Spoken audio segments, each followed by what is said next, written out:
I hear the train a-comin', it's rolling round the bend.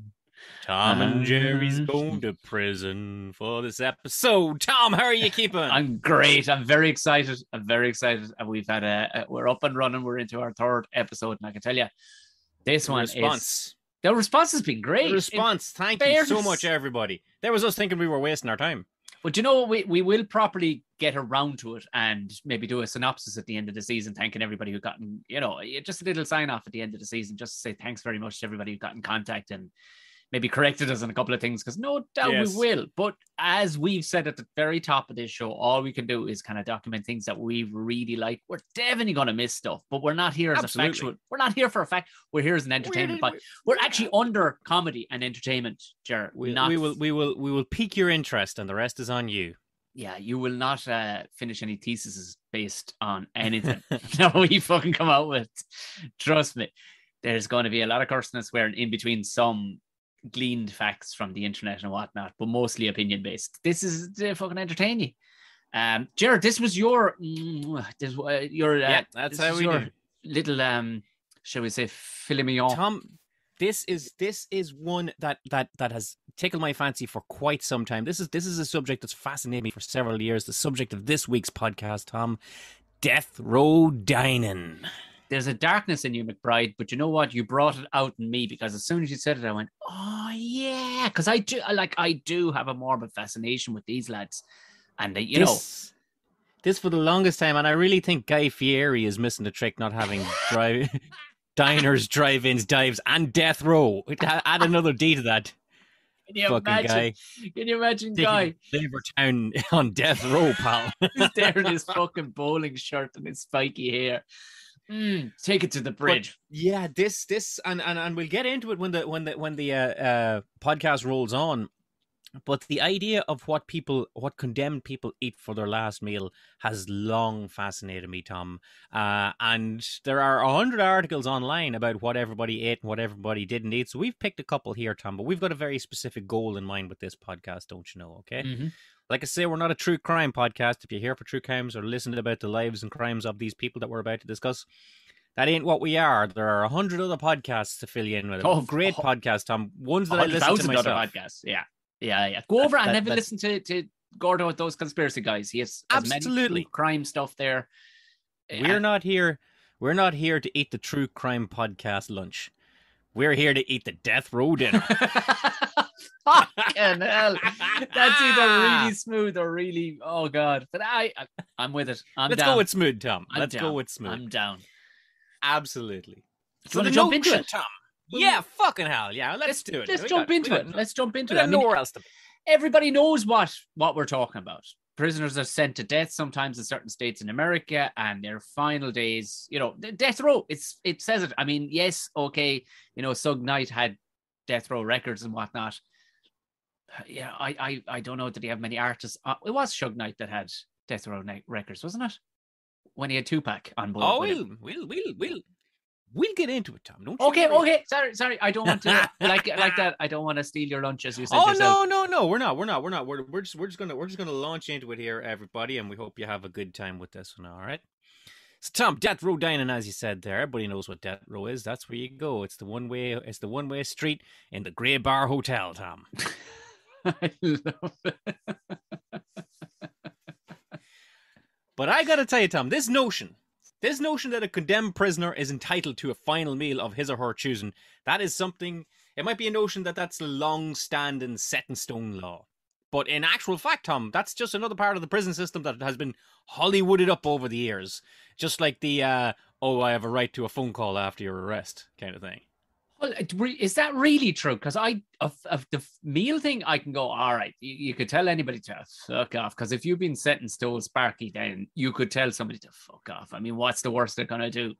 But the phone call, is that definitely that's not a right? Well, Tom, as I understand it, in the American prison system, if you're arrested, you're not entitled to one phone call. You're entitled to as many phone calls as you have change in your pocket. You fucking ring whoever you want. You ring Babe Station on late night TV with your phone card. if you have got change in your pocket while you're in prison, you can walk up to the payphone and you can knock yourself sideways. You're heavily advised that if you have enough change to make one phone call, or if you need to make one phone call, that you make that to an attorney. Yeah. But this notion that that when you're arrested you get one phone call and that's it, and then you're fucking locked up. Nah, if you're booked and you're put into the prison system, then there's a payphone over there in the corner, just past the guy with that's sharpening a toothbrush on the side of the wall to stab you with it. It's like, all phone numbers in the movies all start with a certain number, don't they? With the 555, yeah. There's no such number. Sure, there's not. No. That's like when the Simpsons talked about it, Jerry. They said, when they were painting horses to look like cows because cows don't look like cows on set. And when they need it, when they need a horse, they just tape a bunch of cats together. It's similar to this. It's just Hollywood, isn't it? Smoke screen stuff. It's just Hollywood. It's very easy in Hollywood when you're watching something like The Green Mile to understand that the night before you go to the electric chair or what have you, you get one last meal of your choosing. But that, Tom, is not an actual law. It's not chiseled into rock. This fabled last meal that they're talking about, it's more like a long-standing privilege that most prisons grant to inmates, with a few tweaks here or there, okay? Would you like to know what these little tweaks are? I would. I'd like to know these tweaks. All right. Well, number one, okay, your last meal may not be your last meal. Well, in actual fact, most prisons refer to it more as a special meal, and it's delivered at a time that suits everybody, not necessarily your execution date, because you got to remember your execution date can float around by a couple of days while there's all sorts of shenanigans going on and lawyers and such like, so they can't tell you set in stone when your last meal is going to be. But if you really, really want McDonald's and you put your name down for McDonald's, and somebody happens to be driving past the McDonald's on their way into work and they pick you up, then that is your quote-unquote special meal, Tom. And if it happens a week before your execution, so be it. Or if it is indeed the last thing you eat, so be it. Right. Okay. So, fair enough. So they now, in saying that, they could tell you to fuck off too. But it would seem, as you're saying, that out of the decency of some of these places, they go on. You can have one special meal, but I'll tell you here now, just come on when we fucking say so. So, like the lobster troubadour, like, could land on Tuesday, but you mightn't get the shot till fucking Friday morning. Absolutely. Right. If they turn around and go, look, we're not fucking shipping lobster in here on a weekend. You're getting fried on Sunday. You want your last meal on a Saturday. We don't have a chef in the canteen that can cook that on Saturday, but there's a guy in on Tuesday that'll do it. Then so be it. That's your quote unquote special meal. They don't even call it a last meal. Fair enough. So number two, there you go. Number two. Here's another thing, Tom. You can't just ask for anything you want. All right. It's not as simple as asking for everything we want. Now, we will get into more examples later on, but you can't just rock up and say, well, I want a pound of edible gold flake. You can't say I just want to be a bollocks. I'd probably Middleton 99-year-old whiskey and a fucking Cuban cigar. You can't just ask for no matter what you want. Most places will have, morbid as it seems, Tom, a death row menu. Wow. Can you imagine being the fella that typed that up on Microsoft Word? A lot of chefs are writing late at night and you're sitting there. Could you imagine, Marco Pierre White, curly haired, sweating, just fucking writing at fucking 1:30 a.m, going, bloody hell, what am I gonna, oh God, I need to get inside, I need to really get inside this meal. What's he gonna have is, maybe he'll want fried mussels on a bed of rocket. And but the reality is that lads want calories, Yeah, that's the thing. Lads want to fill, yeah. So you can ask, you can put your name down for these things, but a lot of the places will be like, look, we can't get that for you, so here's an alternative, and so be it. And that brings us to point number 3, Tom. Yeah. That, as you mentioned up there as well, this whole special meal shit is a privilege. It's not a right. Some prisons just don't offer it, and there's no legal obligation for them to do so.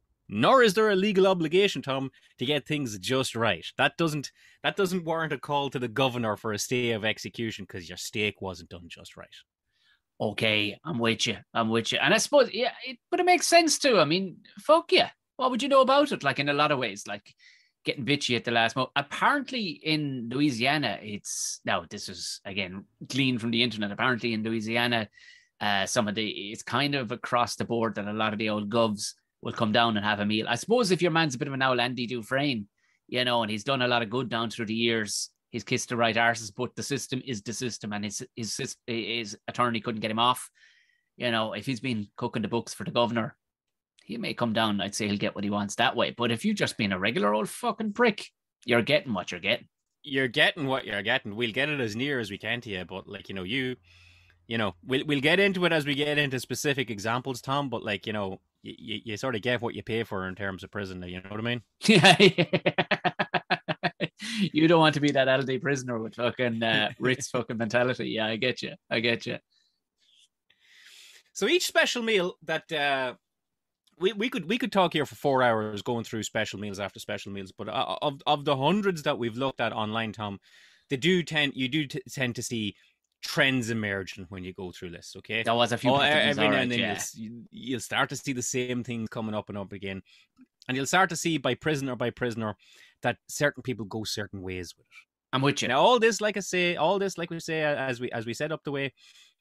Come the end of this podcast, me and Tom are going to be making up our own death row dinners, our own last meals for ourselves. So we're going to take all these factors into account. Okay, like we say, it might not be our last meal. Who knows what's going to be? Who knows who's going to be cooking it? And you know what? Nobody's on the lamb to get it just right. So take all these things into consideration, Tom, when we freestyle it at the end here and we make up our death row dinners. But for what we're going to do for the episode here is we've made subsections of different prisoners, okay? So we're not going to go through every single one of the 400 possible meals that we could do. We've divvied them up into sections, okay? Different prisoners, different order types, and so on. So we're going to work out, Tom, roughly speaking, where we fit in these 4 sections and then create a meal from it. Would you like to hear the sections? Okay, yes, yeah, okay. Let's create a meal from it. Yeah, fuck it, yeah. So of the hundreds of lists that we looked at online and everybody, it all seems to chink down into these 4 categories. Right. 1, hungry whores. Hungry whores, right, yeah. 2, oddballs. Mm-hmm. 3, sad sacks. And 4, pricks. You know what? That's kind of the comedy industry in a nutshell right there. You can be a customer in a restaurant and be a prick about it, Tom. Yeah, you could. Yeah, so you take that same person and put him in death row. Yeah, didn't have the ground elected. I know, I get you, and there are, and this reading down through it, this makes perfect sense because I went through the so many of the last meals, and a lot of them do start to slip into the similar categories. We're going, I can see why the boys went for that there. So that's comforting. You know, it's one thing or another, and it gets them over the line. And some probably it would be more interesting to story based on some of these lads have come out with. Now, some lads have just gone full guns. They've just gone all out, gone, have at me, bro. Let's fucking have at me, bro. Well, let's do this. Let's bunch into it. Okay, let's jump into category number 1, Tom.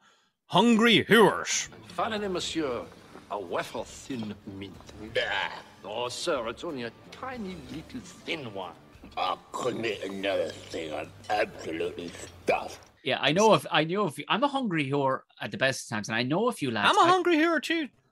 But you know them lads that were like, I remember there was great stories back and forth with, and especially country people love to talk about a man who was a great man. Country women, when lads become farming around place, especially silage contractors or whatever, and they go, "Oh, he's Jerry young McBride. He's a great man to eat." You know, he eats buds all day. It's a good grubber, Tom. A good grubber. I remember I heard a great one time. Sean O'Brien, the rugby player, was being compared. He was a young farmer boy, and they were talking about he was basically the dustbin at home, where anything left on a plate, and this young fella ate, and he was sitting there. This woman was going, "Oh, I hear you're a great man to eat." And I am. Well, I know a better man to eat, she says. Lar Nail. Lar Nail is such a good man to eat. When he goes to bed, he brings a lunchbox and a fucking flask with him. Just... but I know these fuckers, they would eat the fucking architrave off the door going in and not a pick on them. I know, you know them fuckers, like. I know them fuckers, Tom. I am them fuckers. And I think you are too. So perhaps come the end of this podcast, we might find ourselves falling into the hungry whores category. But anyway, let's get into it. Hungry whores. Gluttony seems to be most people's resting gear when it comes to thinking about their last meal. And Tom, I gotta tell you, that makes a whole pile of sense. Your last meal, it's that last hurrah mentality. You know what I mean? It's like, fuck it, it's Christmas. We're gonna go all out, okay? Yeah. You want your favorite foods of all time, and you want to make a pure fucking gulping out of yourself. Yeah. Yeah. I mean, why not? Like, what's the drawback at that stage? You know, I mean, if you're on the way out, you're on the way out. You may as well, if they're okay with it, you may as well test the limits of your guts, even the iron stomach, and it's like, oh, as those competitions are called, just seeing how far you can fucking push yourself. I definitely would. I think I'd be down the, like, really, if I thought society, if I could get away with it, Jerry, I would be there is a big fat fucker living inside my head. There really is. I have to curtail myself at least 7 times a day. No, Tom, you can't have another can of Coke. No, Tom, it isn't acceptable to eat cake at 7 o'clock in the morning. It's really not. And as an adulting, I suppose, is what it's about. There's a fat fella inside my head. Adulting is a hard fucking thing to It's a hard thing to do, but Tom, with these guys that are going to the chair, they're like Bill Murray in Groundhog Day when he realized that he had a consequence-free life and could do whatever he wanted. Yeah. And he just fucking stuffed themselves. Because, Tom, these guys are getting killed in the next calendar month. You know what I mean? Like, there must be, while there's a worry, there must be almost, you know, when everything's gone to shit, Jer, and you're there and you're going, well, you know what? There's a bit of weight off my back there now, actually. There's no more worry. Yeah, that's it. And if it's one thing these guys didn't have to worry about, Tom, they didn't have to worry about fitting into a nice suit or being beach body ready. It needed to be fucking morgue ready. All right, so there's some familiar faces on this list, Tom. For anybody that is a true crime fan, we're going to start with a serial killer called John Wayne Gacy. Now, Tom, I told you up from front, we're not going to get in deep with these people. We give you the basics of them. And, like, I'll tell you another thing we're not going to do, Tom. We're not going to comment very much on whether or not the death penalty is the way to go in prison society. You know what I mean? Hey, that's a bigger conversation for a better, smarter podcast. We're just here to look at what our these fuckers are saying. Way above our pay grade. Way above our head. So let's have a look at John Wayne Gacy. Now, he was the killer clown, so named as a killer clown, Tom, because he often performed for local audiences as a clown in the 70s, while also murdering at least 33 young men that people know about. Patches. That's who Gacy was. Patches the clown. That was his name. And pictures of him, Tom, are fucking terrifying. If anybody had a clown phobia, I'm pretty sure It by Stephen King was based off some sort of notion of that. I think all clown phobias come from here. Yeah. Because prior to that, they were just French little fellas with cone hats who were really athletic and really good at what they did. But this fucker just ruined it for everybody, going on and murdering 33 lads. And he was a fucking unit too on top of that, wasn't he? He was a big guy, and it was measured in his last meal. Gacy was convicted of the 33 counts that the authorities knew of in 1980, and he went to the lethal injection place? What do you say? You can't even say a good thing like, oh yeah, you're going to the chair. No, yeah, I mean, I'm going to the clinic. Surely there must be a name for it in prison speak. Is there? You know, I mean, it doesn't sound like, you know, I guess if you're going to the gallows, you could say you're going to the oldest swinger in town or some shit like that. But what do you say when you're going to? Anyway, we're going to call it the injection place for now. And Gacy went there in 1994. Tom, put this down, all right? For his last meal, Gacy requested and received and ate 1 dozen deep fried shrimp, a whole bucket of KFC for himself, a big load of chips, a full pound of strawberries, and get Tom, a Diet Coke. Because he was minding himself, clearly. The fucking ironic fat bastard, like, in all fairness. And these are American sizes too, Jer. A bucket is a fucking old bucket. A bucket is a bucket. A bucket's a fucking bucket. And I love the way you started out, because you love a good prawn ring. I love prawns. I love deep fried prawns, Tom. Like that's a particular favorite. Would you go for it? Do you like the sweet chili sauce with them that they often bring out? I do, yeah. I'll dip a prawn in just about anything I need it. He was a fucking wrong'un, that Gacy. The more I think about it, I know it's not a true crime podcast and we're not going down that route, but fuck, he was a fucking wrong'un, that fellow, wasn't he? If ever there was a depiction, he was a pure fucking. He's what my mum would call a bad article. A fucking bad article is exactly what he's. The pound of strawberries. Like, that's an odd one, Tom. Do you know what he was? He knew full well that I know strawberries aren't overly citrus, but the heavy amount of fructose in that would blow the guts out of him. Whatever poor misfortune had to pound is a lot now. That's a fucking lot. That's a big punnet. That's a big, big punnet of strawberries. Whatever he had, the bucket of KFC, the fries, and the shrimp, he was absolutely destroying the bowl after this. That was his fucking dirty protest, I guarantee you. And then the Diet Coke. The Diet Coke was he's just trying to throw a curveball there. Let's be honest. Do you know what that is? Like, he asked for a Diet Coke. Maybe Gacy should have went down in pricks now that I'm looking at this. He asked for... Yeah. He asked for a Diet Coke because he knew they only had regular Coke in the prison. I bet you any money, yeah. Because why would you eat a fucking pound of strawberries? A pound of strawberries? Do you know what that is? That's pure fucking ignorance. You just sit there and just keep ramming one straw, because strawberries are... Now, I know they have the GM, ones in America and all the rest of it. They do they get as big as fucking apples sometimes, but at the same time, just hammering one more into your mouth like a fucking pelican. Just after you've just squaffed all of that. That's a sow. He's a fucking sow. You know what's cool, Tom? Like, the place was like, all right, okay. The prison was like, okay, we can deep fry a dozen shrimp. That's no problem. All right, we'll send Gary out to get a fucking bucket of KFC. Gonna get Diet Coke along the way. We'll get Diet Coke and fries in KFC. That's a one-stop shop. The pound of strawberries, like, where are you going to get a wee fucking lad from Wexford on the side of the road? On the side of the road. I was just thinking of it. Fucking Buford T. Justice rocks up and goes, boy, I want a pound of strawberries. I want a pound of strawberries, boy. He's a fucking bollocks, Casey is coming out with this shit.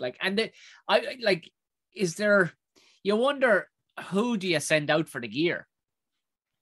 They got guys. They got guys. I mean, but they got runners and they got cooks. We'll get into it later on. But basically, they got takeaway guys. Or better again, if it is American in the 90s, I know this is a luxury for us now, Tom, that you can get KFC delivered to your gaff. But they would have had it delivered perhaps as well. It's fucking Little Nero's Pizza rocking up outside. No tip. At some stage, given the nefarious nature that the likes of McDonald's has been down through the years, the way they've shafted people out of fucking, and they go after where business is. Are you telling me at some stage they didn't try to put their own little kiosk, maybe one-man kiosk inside in a super prison somewhere? Wouldn't you? Rest assured, with the amount, I'll tell you, there's one not that far away from it. That's what you got to remember in America. Like, there's people going to these things all day, every day. And visitors, guests, attorneys, lawyers, there's probably like a little strip mall of fast food places all around it. Oh, you'd be guaranteed. Why wouldn't you set up right next door?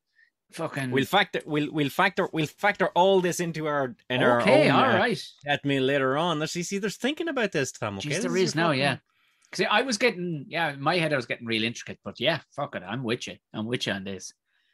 So let's move on. Let's move on to it. Let's give you another example. Let's go for a lady this time, okay? So Gacy's request, okay, that's fair enough. That's like a little fucking appetizer compared to this one. Kelly Rene Brookshire.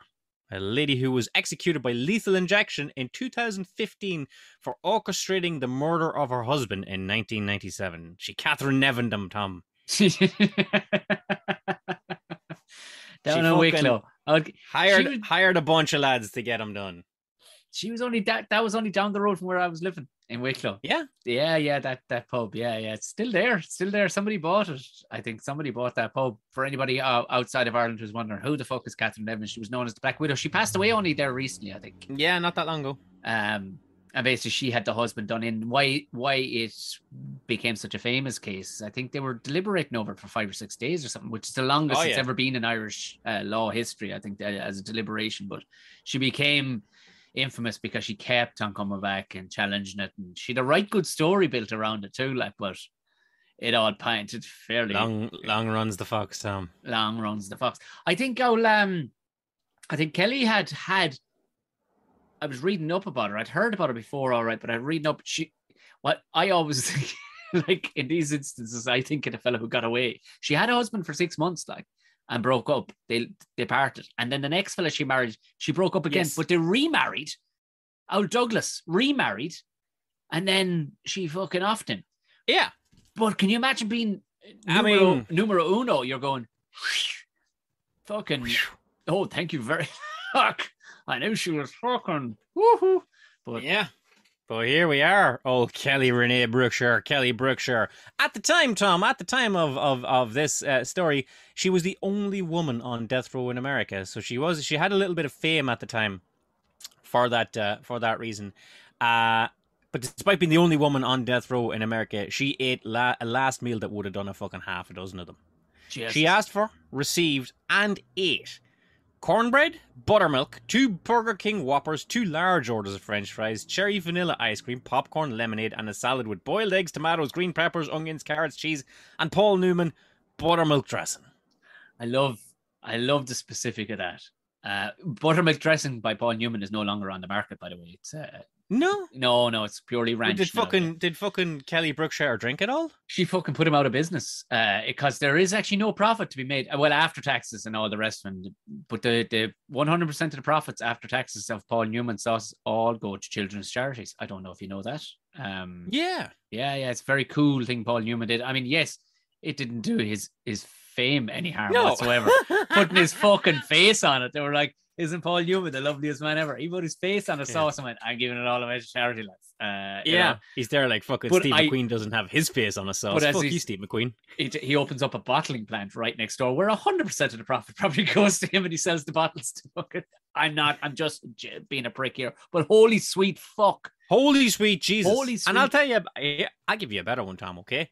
Old Kelly, she ate all 4,200 calories of it, Tom. And then her fucking execution was called off due to bad weather. I love that. Like, it's a fucking waterlogged pitch. Like, due to bad weather. We need to know the specifics. Inject somebody in inclement weather. What am I missing here, Tom? Like, jeez, there's any amount of ways you could have done it. If, in fact, bad weather. Maybe put her out driving in it or something. I don't know. With fucking cut her brakes and just hand her a fucking golf club and say stroll around outside for a little while and hold it up in the air like a good woman. Yeah. Like, I mean, aside from all that, I need to go back to this chair. I saw a picture. I've seen pictures of old Kelly, and she ain't a big, like, she's not a horse. Like, I mean, that is a monumental feat to get through. You have to imagine. Anything was fucking like the likes of the whatever she had first. I would have liked to know the sequence she had first. I'm going to say she had the. How would you tackle that? I'd start with the salad first. Salad and maybe boiled eggs, tomato, and green pepper, and onions, carrots. I'd leave the cheese. Cheese, depending on what cheese it is. Maybe we've got a selection. I'm assuming all she got was fucking grated cheddar, but I'm going to say for the purposes. To me, that sounds like it was cheese grated over the salad. I'd say it was, yeah. And then you'd have to round back to the 2 Whoppers, which began going fairly cold. 2 large orders of fries. 2 Whoppers is a lot. That's ignorant now, because you know the second one has definitely gone cold because you've had to eat the salad up front. You make a good point, Tom, because I looked at a lot of these lists and Whoppers come up again and again and again because, like, again, it's the same areas. A lot of these are in Texas. Yeah. So it's very possible that Burger King beside it. A lot of people order 2 and 3 Whoppers at a time. Nobody orders a double Whopper. Yeah. I suppose, but it's like, you know, that's supposed to trick that a lot of airlines and stuff pull on people. Like, you give more of a smaller thing, it feels like you're eating actually more than you're actually eating. Yeah. But if you got it all inside the one burger, 2 patties in the one burger, you know, or 4 patties or whatever the fuck a double Whopper is, I don't know. But she round back then, she's into, you know, lemonade and popcorn, and I would never have thought to put, you know. There you go. But 4,002, like, that's half what a fucking strongman would eat throughout a 24-hour period. And they're strongmen. Like, what do you call that fucking half Thor Johnson? Yeah. The mountain, yeah. You know, that's like some fucking that's his cheat day. Wrestler that's dinner his right entire there. cheat day. Yeah. That's the Rock's cheat day right there. Put it all away, Tom. And then it was called off again. Like I say, a lot I don't know about lethal injections, but she did get her jab later on in the year. And she did get the second last meal, or a second special meal, as the case would be. But this time she just had nachos and soft drinks. I bet she fucking did, Jared, because her guts were in fucking ribbons. Because she was planning on she being probably off. shit herself for 2 days with this other thing. Oh yeah. She was planning on being off, and maybe that's the thing. I wonder with the lethal injection, because old Sparky apparently would have them scuttering all over the place. Yeah. I wonder, does the lethal injection do a similar thing? I think death does a similar thing, Tom. I suppose it does. Yeah. The story of death is that it just evacuates. I mean, you imagine that evacuating. Oh, Lord, put her over a Yeah. slatted unit for a fucking hour. Anyway, let's move on. Let's get another big meal, Tom. Because again, once people heard that that you could get a big meal like this, it went from can I have a T-bone steak and fries to being fucking belly buster orders like this. So we were going to move on to another son of a bitch. This guy was called Thomas J Grasso. So in two separate instances in the early 90s, Grasso murdered a man and then he murdered a woman. They were both old people in their 80s and he was fucking robbing them, Tom. He robbed them, he shot them, he killed them. I believe he shot them, might have stabbed them. At any rate, they ended up dead and he had a one-way ticket to Injection Junction. So before he fucked off, Tom. All right. Yeah. All these lads, and a lot of them are lethal injection. Old Grasso, when he fucked off, he put away 24 steamed mussels, 24 steamed clams, a double cheeseburger from Burger King, half a dozen barbecue spare ribs, 2 strawberry milkshakes, half a pumpkin pie with whipped cream and diced strawberries, with a 16-ounce can of spaghetti with meatballs served at room temperature. Now, I've seen that list a couple of times, Tom. But the gist I'm getting from it was that it was the 16-ounce can of spaghetti and meatballs that was served at room temperature, and everything else was, I'm assuming, fully cooked. Jesus, Mary and Joseph. I was looking at one, and it wasn't this chap, but he'd have something very similar, barring the 16-ounce cans. But the pumpkin pie, he couldn't fucking. He said he was going to leave it, and he'd have it in an hour or two. That's right. Fucking, he didn't get it. Pie. Everybody's going for the fucking man versus food channel and share, but any form of pie or tart, a slice will do you.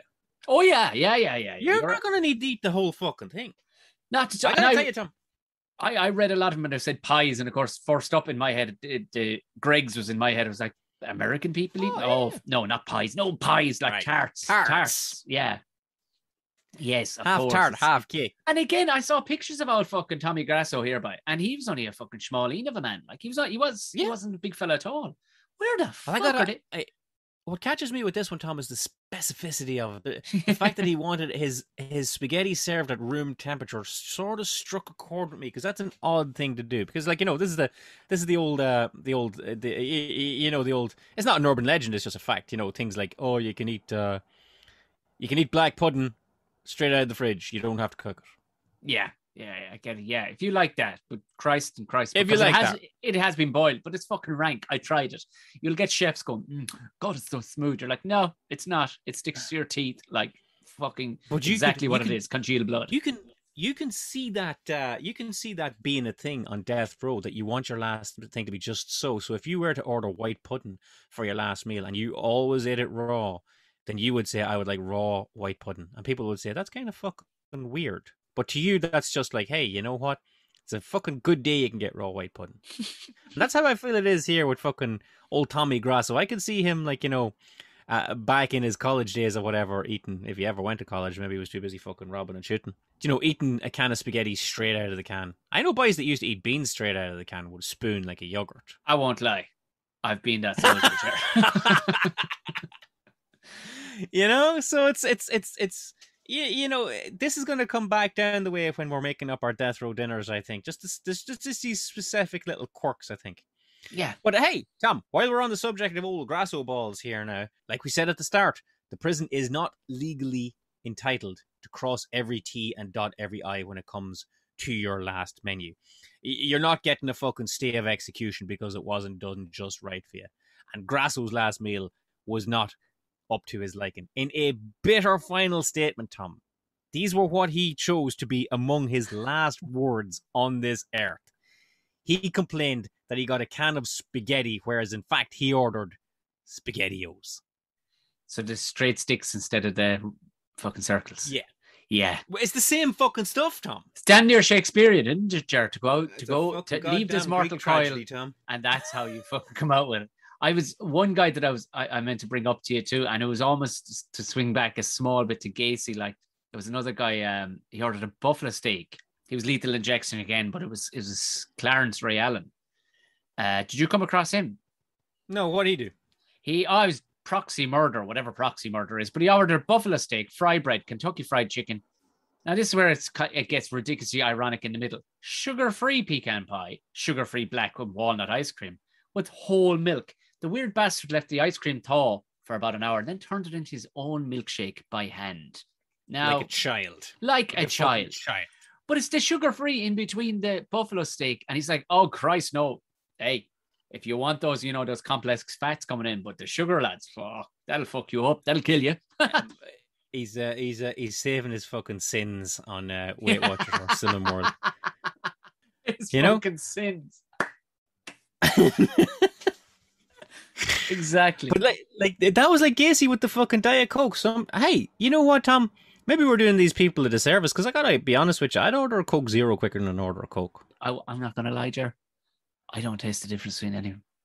Yeah. I just like them when I like a nice thirsty cold one. Cold black fluid.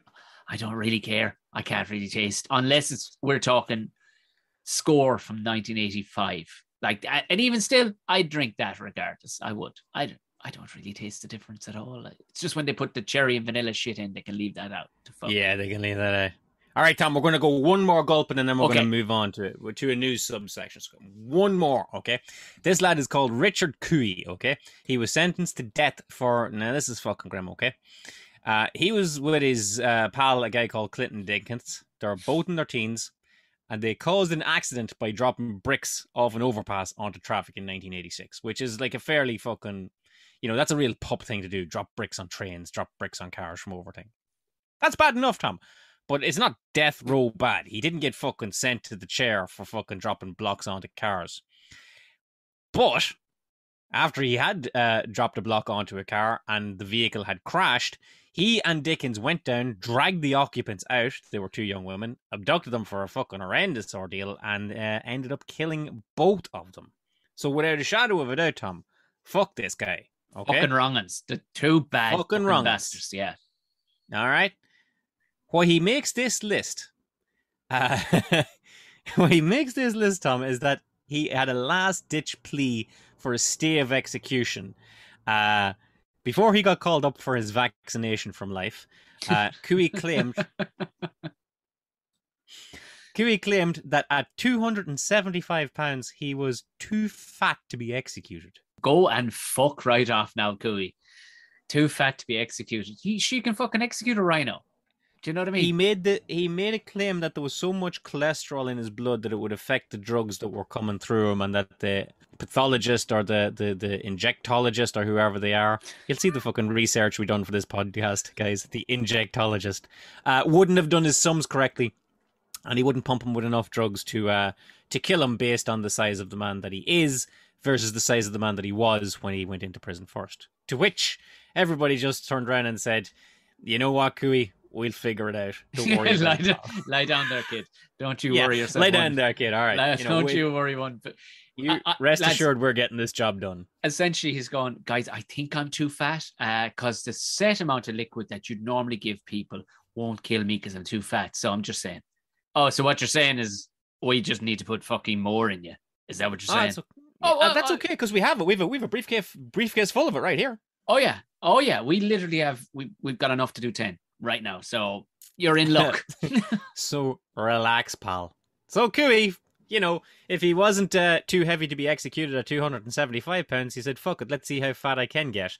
He ordered a T-bone steak with A1 sauce, which, Tom, I fucking do not like A1 sauce. A1 sauce, somebody bought it for me the other day. Would you believe they sent sent it saying it was, and I've had it before, and it can fuck all the way off. Like, it ain't it.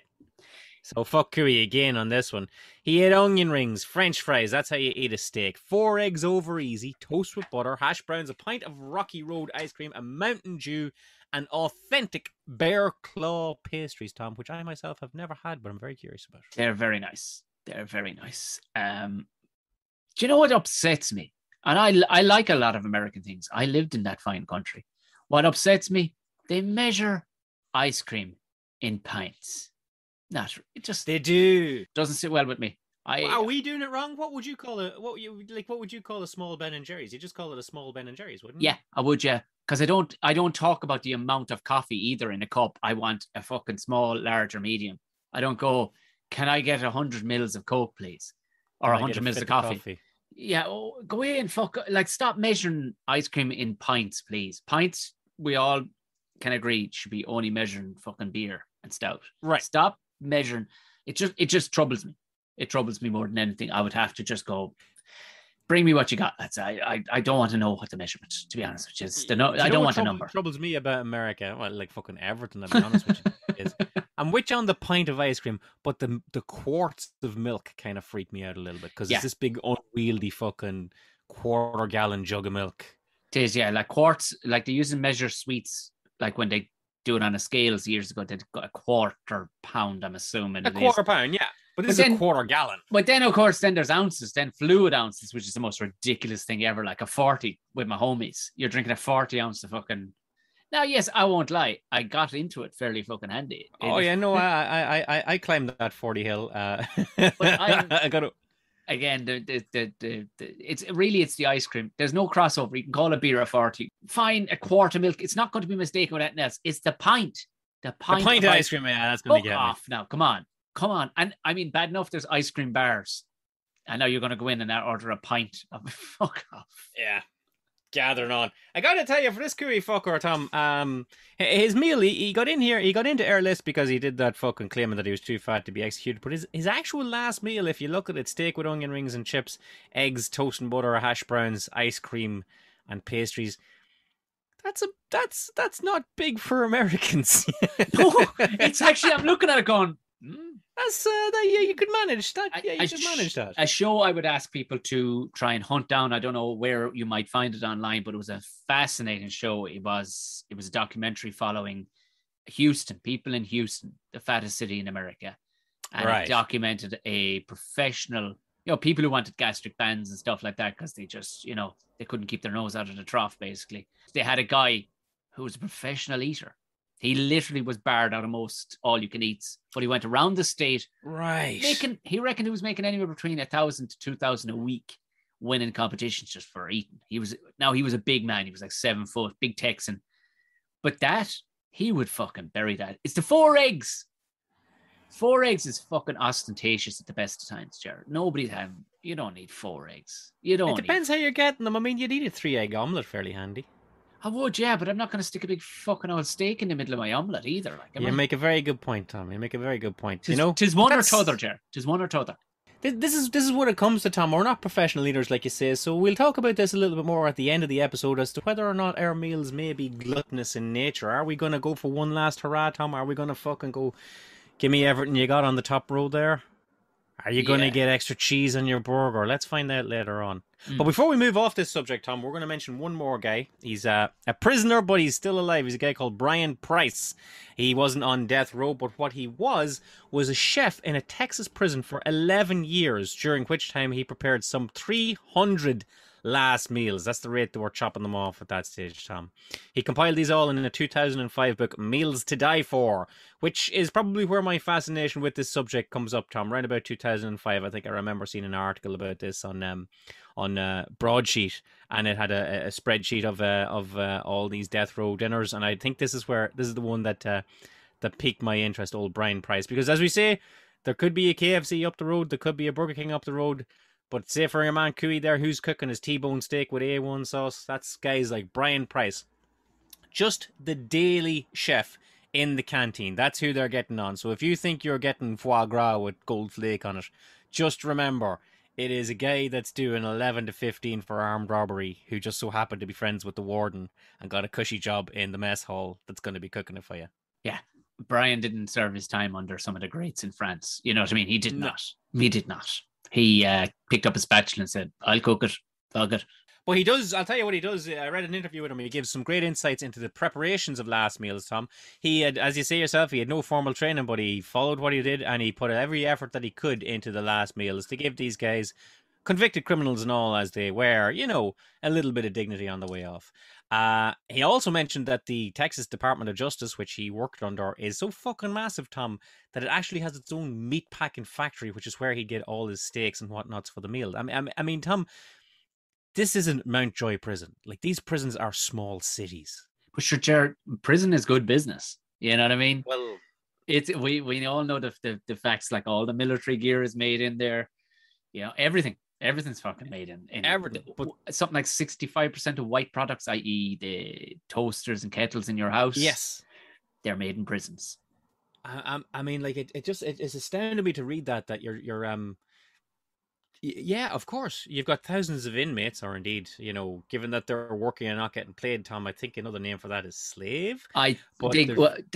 Slavery isn't, that's a very careful thing. They're paid between 30 and 95 cents per hour. Then there's subtractions for basically other things, but there is a payment that changes hands, so then it's not slave labor technically. But you need only look at the demographic that are the greater folk that are in the prisons. And again, we're not getting into look at the crimes that they're in for as well. War on drugs. 3 strikes of you steal biscuits 3 times, you're in prison. So you're in prison.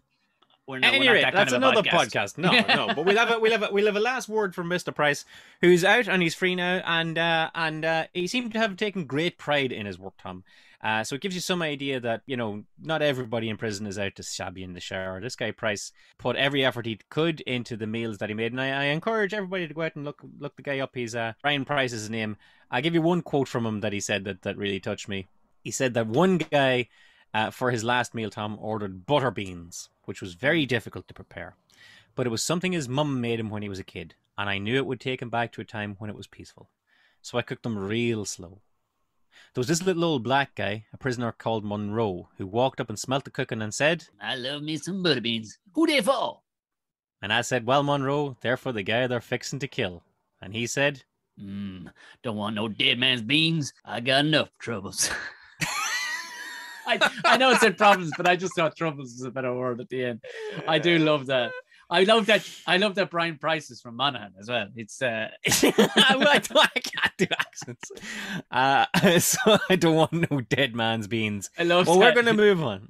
We're going to move on, Tom, from dead man's beans. So as you get the gist of it there, you can pig out if you so wish. That option is there to you. If you want to make a hound of yourself eating, by all means do. And it seems that the prisons will do their best to acquiesce to your request as long as you're not...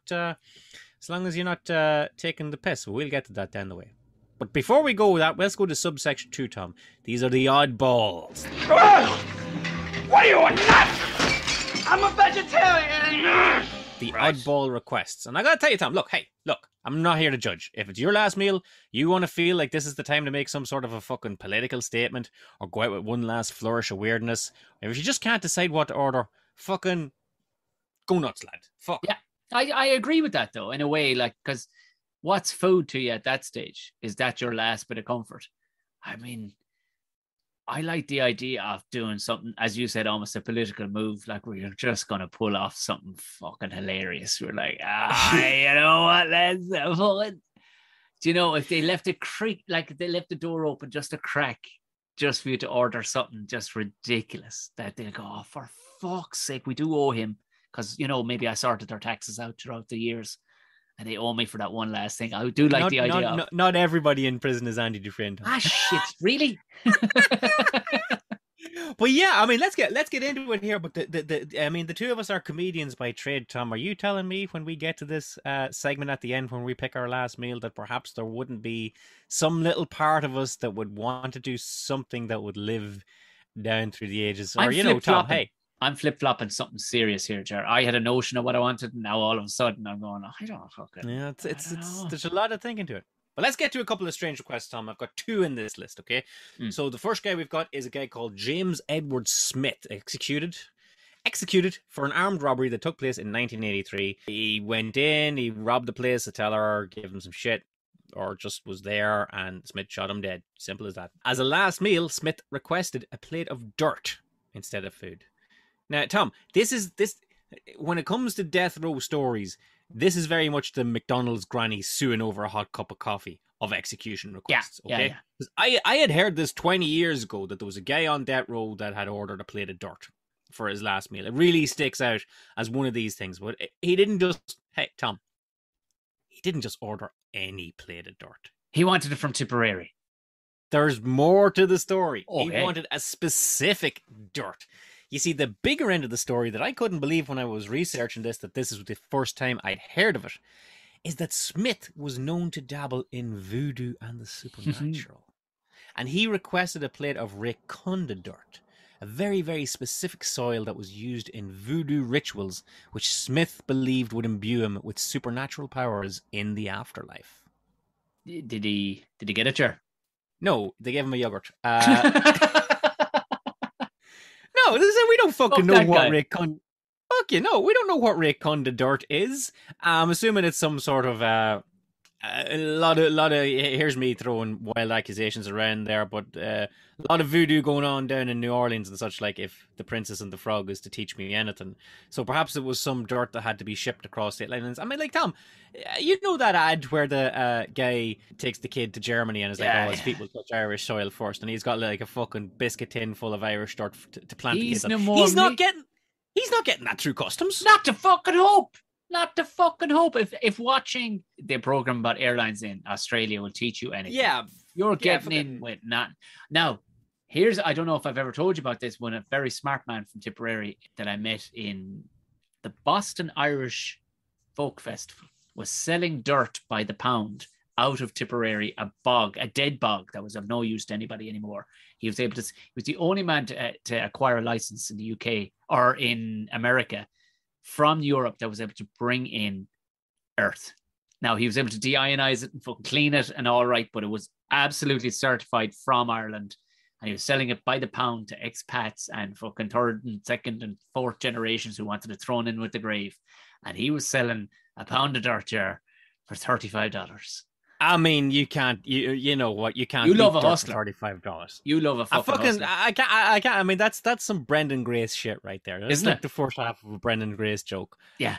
But hey, maybe you could have fucking sorted our man out up here, old James Edward Smith, who, like we said, was a supernatural. Would you not just give it to him? And dirt is dirt. Like, would you not go? Oh, that's fucking Rakundaru. Yeah, that's the stuff now. But you tear into that. It's good. You fucking tear into that. You don't know that he hasn't eaten it before. Hey, wait a minute. This ain't no Rakunda dirt. They're already getting shit from your man because they didn't give him fucking SpaghettiOs. What's this piece of shit dirt you're after giving me? This ain't no Rakunda What is dirt. this? Eat the fucking thing. That's the fucking stuff you asked for fuck's sake. But yogurt, sure. There's a lot of live cultures going on in yogurt. Fucking LKZI Immunitas. Are you telling me you couldn't voodoo up some yogurt? It's practically alive to begin with. Exactly. Well, by the way, and I promise we wouldn't learn anything here, the phrase LKZI Immunitas is completely fake. There is no... Is that made up? Yeah, made up. This is my scientist sister.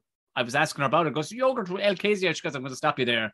There is no such thing. That's like making up the name of a car that never existed. It's, it's the Octavia. There's nothing. It's not a thing at all. Yeah. So, but there is a bacteria that is good for your gut health. Oh, there is, of course, but just completely made up for the ad. It's like just made up for the ad. There's loads. She specializes in gut health. That's her whole thing, is she specializes in gut health and links to the neural system and all the rest of it. But anyway, LKZI Immunitas, no such thing. It was made up for it. But it sounds class. I'd fucking take all the LKZI immunity tests you got. Anyway, let's get another fucking oddball on the slab here, Tom. Please. Let's go for Victor Figuer, hanged in 1963. See, 1963, they weren't lethal injection him, boys, in Iowa. And he's actually the last person to be executed in Iowa before they got fucking civilized. Anyway, he was hanged in 1963 for the 1960 kidnapping and murder of a doctor. Quick turnaround, 3 years. That was it. There's no messing there. Figuere's last meal. For his last meal, Tom, he ordered and received a single olive. Lovely. I like it. Requesting that the pit still be in it. He ate the olive from around the pit, and then he put the pit of the olive in his suit pocket to be buried with him as a hope that it would grow a tree of peace out of his grave. I mean, I get it. He could have still eaten the pip. It's all coming out. It's all coming out of him. Like, and I'd love to know how he thinks this pip is getting watered through a fucking coffin. I suppose the water table would be low enough, which I can also attest to, because a friend of mine's mother, well, his mother-in-law, we went to the funeral on a construction, they worked on a construction years ago. The water table was far higher. It was down near West Cork than we were expecting. And the tide was back in. The ground was tidal. That we got delayed getting to it. Everybody got delayed. She got delayed getting put in ground. Oh, Jer. Because it was full. She sort of, It wasn't full when it got put in, but as they put the carpet over and this, people wanted to talk and everything else, all of a sudden you see the fucking green carpet, the butcher's fucking carpet, the green stuff, it started floating to the surface again. Oh, sweet suffering fucking Jesus, I thought we were going to have a stroke. So that pip will get fucking watered, Jer. I can tell you that pip will get fucking watered. I like the idea of it. I think I'd fill myself with conkers. In Iowa, though? Yeah, okay. I don't know what the rainfall situation is in Iowa. I know there's a lot of Native Americans there. Is there Mormons in Iowa? No, that's Utah. That's Utah. I like the idea of conkers. I'd fill myself up with conkers.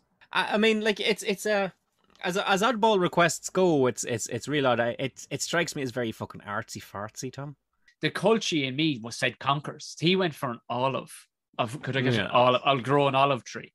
Who in fuck's name says an olive tree is going to grow in the middle of fucking Iowa? And I got to tell you something, Victor. You could have asked for a fucking dish of olives. You could have asked for 5 steaks and an olive, all right? You didn't just have to ask for an olive.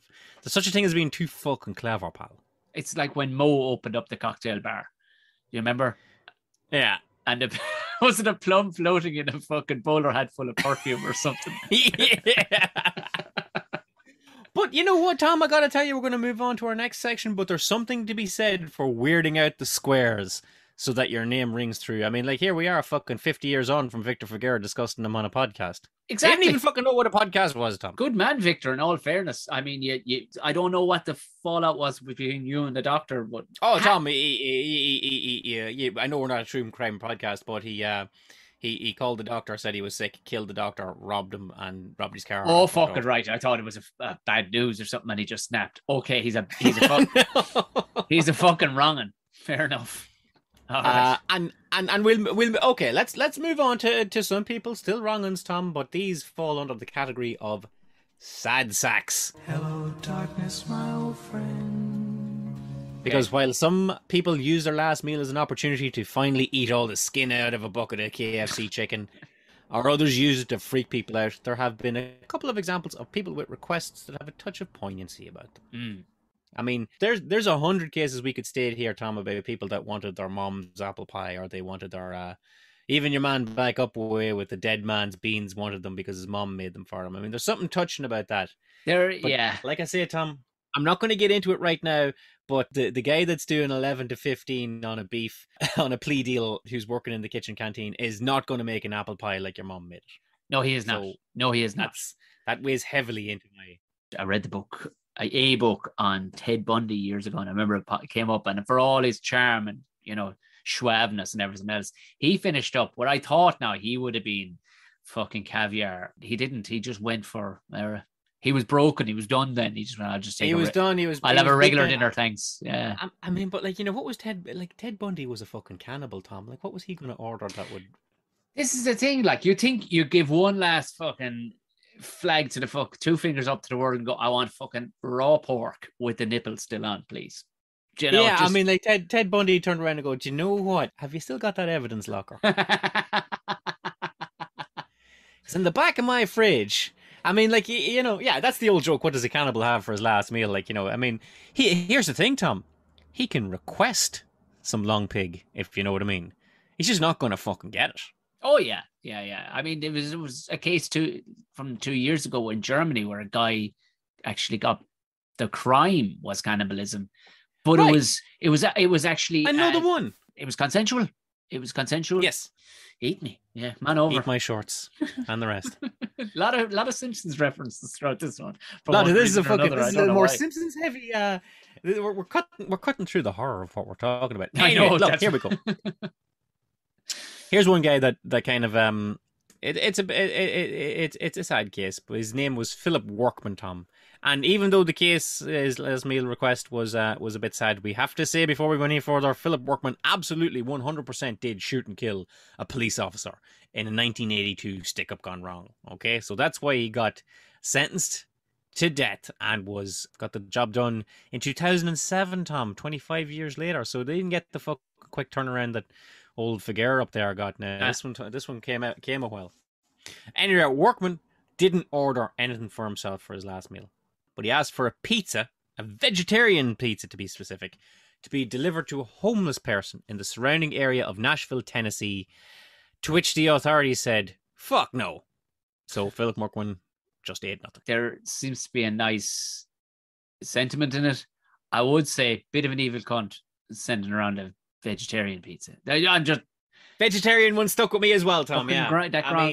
Now the only thing is too, maybe he did know this homeless person. He wasn't sure were they, perhaps they were Jewish. You don't know. You don't want to order the mighty meat for them because all of a sudden sausage is coming out in it. And I mean, he probably was trying to be all things to all people. But you know what? You'd eat quicker than you'd eat a vegetarian pizza, Tom. Go on. Cheese pizza. A fucking cheese pizza, right? No, but then what if lactose intolerant and all the rest of it? But it was still going to be on the vegetarian pizza. I suppose it would. Yeah. We don't know this is Nashville in 2007, Tom. Yeah. It's all got a bit of cow on it. Yeah.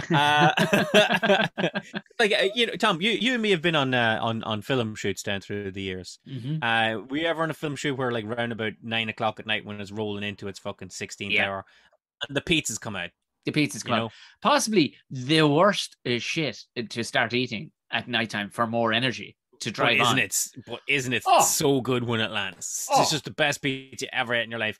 But there's always your cheese pizzas, your meat pizzas, your chicken barbecue pizzas, and there's the vegetarian pizzas. And I don't care how many fucking vegetarians are on that shoot, Tom. Those vegetarian pizzas are left for last. Oh, they are, of course. They are, of course, because they know full well it's no more fucking vegetarian than the man in the moon. Like, yeah, of course. But everybody leaves that to the last. It starts mighty meat, chicken barbecue, pepperoni, or vice versa. Then cheese. Then the last fellas, and then when the last fucking... poor cunts who weren't in fucking fast enough.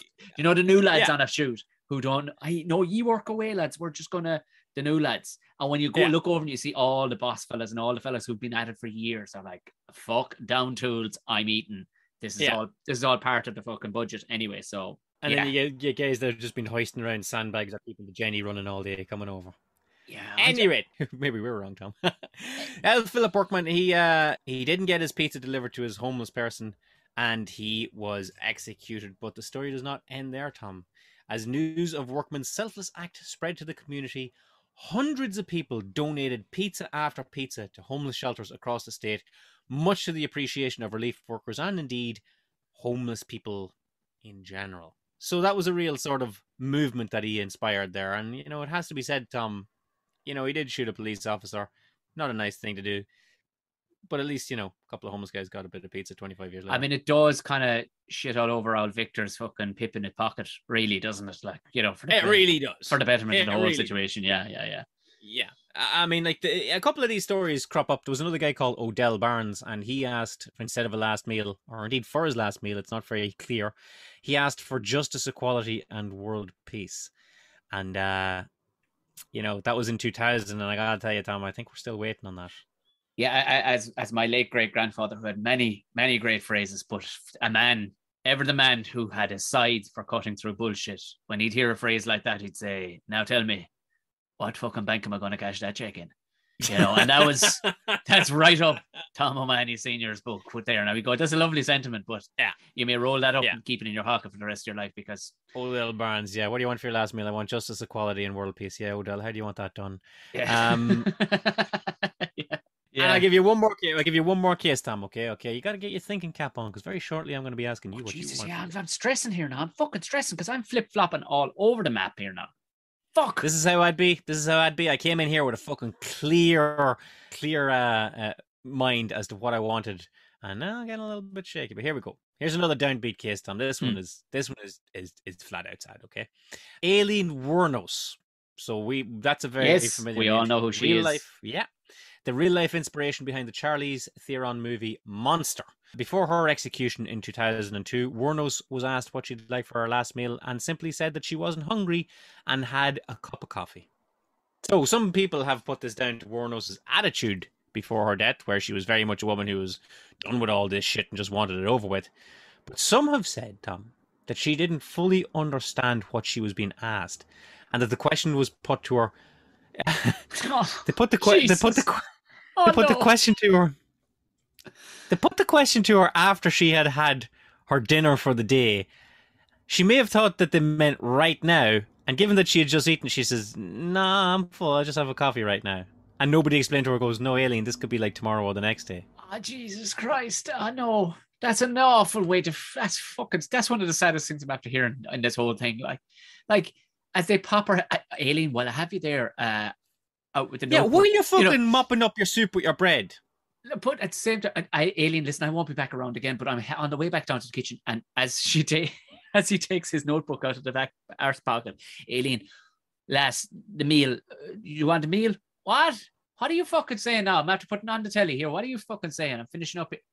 Aileen, I'll have a cup of coffee. Is that it?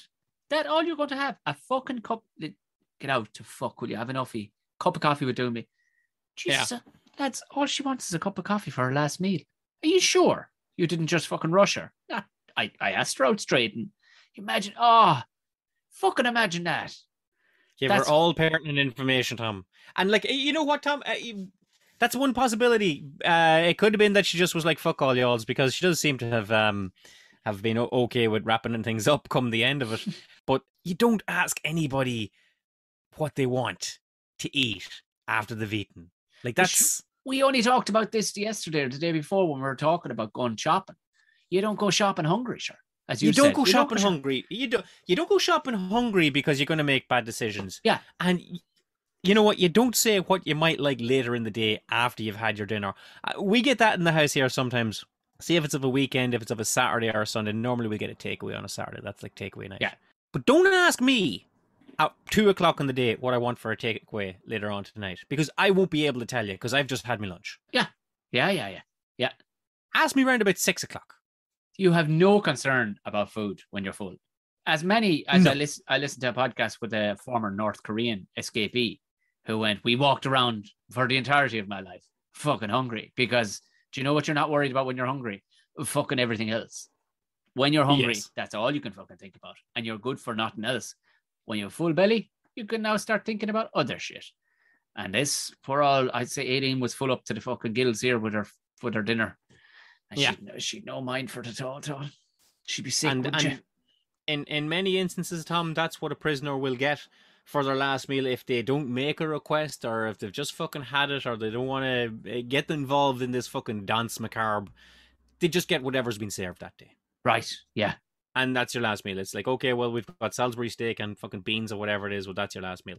You know, dozens of cases where people opted out of the last meal. And like, to me and you, that might seem like a missed opportunity, because I would find myself falling into the hungry heroes category here, that I want to have a load of stuff. Whereas other people would get a cup of coffee and that's all they want.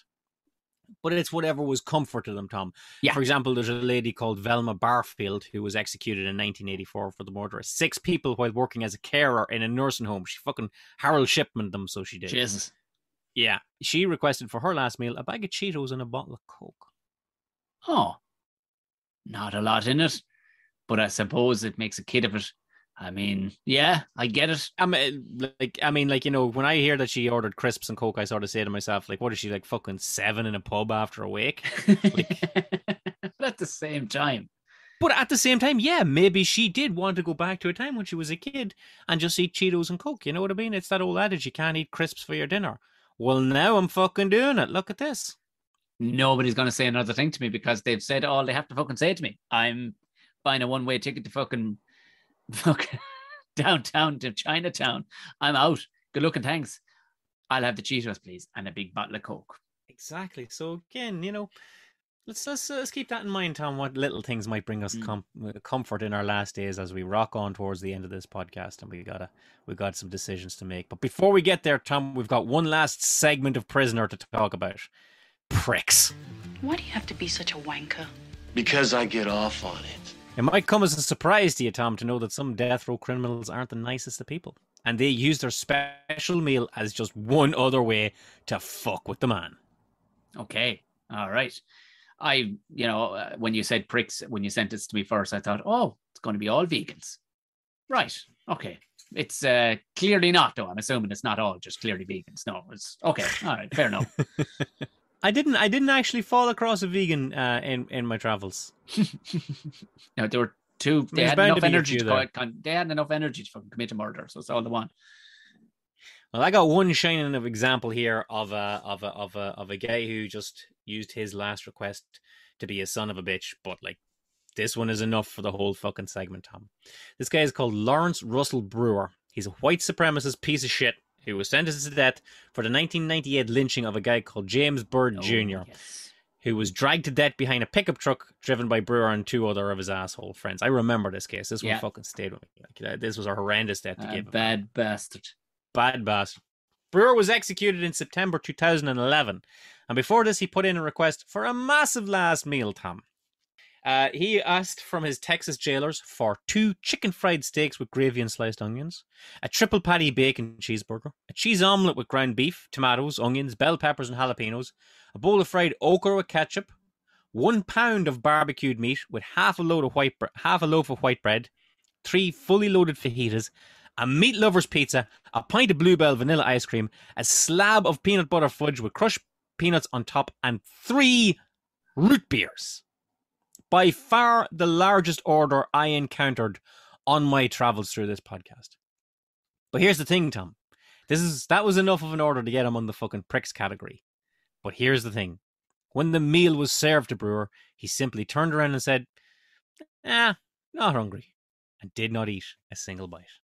That bad fucking bastard. I mean, no, there has to be, some of the responsibility has to fall on whoever was taking the order and actually completed the order, the management that day. At what point through the second fully loaded fucking fajita do you go, here, this cunt couldn't eat this. This cunt couldn't eat a meat lover's pizza and a pint of fucking Bluebell vanilla ice cream, a slab of peanut butter fudge with crushed peanuts on top, and 3 root beers. What the fuck? Even down a fucking burger now and that'll do him. Yeah, I mean, like, at the time it seemed to have been a bit of a freewheeling literal gravy train. I've heard some instances of budgets being imposed and it'd be like, look, you can spend this much or you can do this. You can I've seen, yeah. And there is just as many instances of guys eating bacon-wrapped filet mignon. There seems to have been a little bit of took the foot off the pedal a bit. But Brewer, specifically just to fuck with people, got all this stuff cooked up, ordered, bought, got to the one place, walked in, seen it on the table and goes, you know what? I just ate at the canteen. I'm real good. I had a Snickers on the way over here. Oh, you prick. The mother, she's a lovely woman. But I can tell you one thing. If you don't come into her house hungry when you said you will come into that house hungry, like, Erin, no, we picked up something, and no, you're grand. Turn on your heels and get off the property because it won't be worth the remaining couple of hours you're going to be there. Like, I know exactly what you're talking about. Sometimes I'll go up to see my mom and dad, and I'll stop at the petrol station to get diesel and get a coffee on the way, and I land up to mom's and she goes, "Do you want tea?" And I'm like, "No, you know what? I've just got the finishing of a cup of coffee here." Tom, you do not bring a hot beverage from a second location into an Irish woman's house. Jesus, you do not. You have not said that in a few years. I guarantee you haven't said it. If you did get a coffee, Jerry, you shut the fuck up and you drank that tea that she gave you. Yeah. You throw the last of it out the window on the way up the road, up the pass. Yeah. And you get it. Here, I'm going to tell you, Tom, this guy Brewer, okay? So that was a big fuck you. He went to the lethal injection place with a sneer on his face. Fuck this guy. But it had repercussions way past his execution, which he may not have thought, or maybe he did. Because the state senator was so pissed off about this huge meal being bought and paid for by the taxpayer for this son of a bitch that he completely did the fucking bop. And the senator asked for the tradition of last meals to be done away with in the state of Texas. And it was. This Brewer guy, his last act of cuntishness meant that death row prisoners in Texas to this day simply receive the same canteen chow that's been served on the day rather than any sort of special privilege meal. Yeah, I think it's kind of throwing the baby out with the bathwater now. Do you know what I mean? You take that one on the chin and say, buys. You have to spend over 100 fucking quid in that prick and you fucked it down the drain. I'm giving you a cap. You get $25 or $40. You get $25. So there were so many ways to do it, but the senator simply said, these murderers are getting a privilege that their victims did not. So no, it's just completely fuck it. They can have the mac and cheese out of the canteen or whatever it is that day. They're not getting anything. Fuck